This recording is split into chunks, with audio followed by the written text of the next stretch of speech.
বর্ণালীদের জিন্দাবাদ, জয় বাংলা, জয় বাংলা, বন্দে মাতরম, বন্দে মাতরম, বন্দে মাতরম। বর্ণালীদেরকে বিপুল ভোটে জয় করুন, বর্ণালীদের রায়কে বিপুল ভোটে জয় করুন। গ্রাম পঞ্চায়েত অন্তর্গত 103 নম্বর বুথে 17 জন কর্মী, এখানে যাদের নাম বলছি: ভবজিৎ বিশ্বাস, বিশ্বজিৎ বিশ্বাস, পলাশ বিশ্বাস, সুধাংশু বিশ্বাস, বিক্রম ঘোষ, স্বপন মল্লিক, হরিদাস বিশ্বাস, রণজিৎ বিশ্বাস, সাধন বিশ্বাস, বাপ্পা বিশ্বাস, শিবনাথ মণ্ডল, রাজু বিশ্বাস, সমীর হালদার, রাজেশ মন্ডারি, নিজাম মল্লিক, বিশ্ব বিশ্বাস সহ 30টি পরিবার বিজেপি থেকে তৃণমূল কংগ্রেসের পরিবারের যোগদান।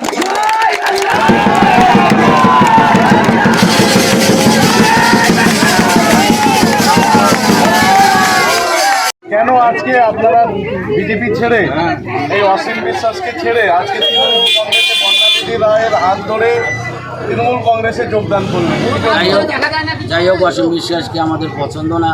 আজ 5 বছর হয়ে গেল আমাদের এই অঞ্চলে এখনো ওকে চোখেই দেখিনি। চোর চুপটা রাখবো না। ওই বলছে যে আমার দিদি চোর, তা আমার দিদি চুরি করে এনে কিন্তু এই গরিব মানুষকেই দিচ্ছে, আর ও তো চুরি করে ও নিজের পেট ভরছে। তাহলে সাধারণ মানুষগুলো কি করবে? তাই ওকে পছন্দ না, এখন দিদিকে পছন্দ।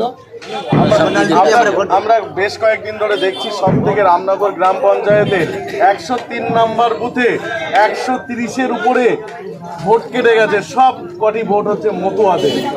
বলুন, এই যে বলেছিল বিজেপির নেতারা হিন্দু হিন্দু ভাই ভাই, কিন্তু মতুয়াদের ভোট কেটে তাদের যে বাংলাদেশে তাড়িয়ে দেওয়ার চক্রান্ত করছে, ডিটেনশন ক্যাম্পে ঢোকানোর চক্রান্ত করছে, এর বিরুদ্ধে আপনারা কি বলছেন বলুন?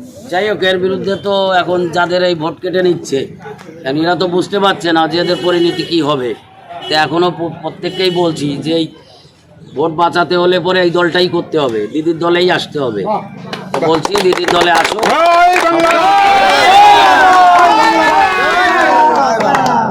আমরা যত দেখছি বিগত 5 বছরে প্রত্যেকটা মানুষের একই কথা: অসীম বিশ্বাস এখানে আসেননি, কোনো কাজ করেননি, এমনকি তাকে দেখাও যায়নি, কোনো বিপদ আপদে দেখেনি, আমাদের এখানে আসেনি। আমার শাটারে বোম মারলো, আমার শাটারে বোম মারার শর্তেও আমি ওকে 3 বার ফোন করলাম।